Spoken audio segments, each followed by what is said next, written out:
Welcome to Past Perspectives, where science meets imagination and the universe reveals its secrets. Imagine waking up to headlines reading, "A second moon has appeared in Earth's orbit."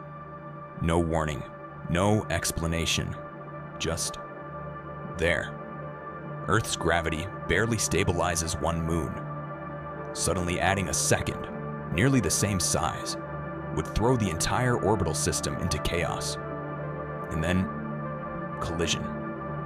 The moon and its doppelganger crash into each other with catastrophic force. Not just a bang, a world-shattering event. The result? A shimmering ring system.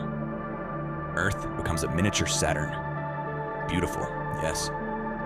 But this beauty hides a dangerous truth. Tidal forces would go haywire. Giant waves. Coastal destruction. Even the Earth's tilt could shift, altering seasons, climates, and life. Skies would never look the same, nor would life feel the same, beneath the rings of our shattered moon. In the vast theater of space, even the smallest shift can change the story. One extra moon, and Earth becomes a different world. Thanks for watching. Hit subscribe to explore more what-ifs of our cosmic home, where science and imagination collide.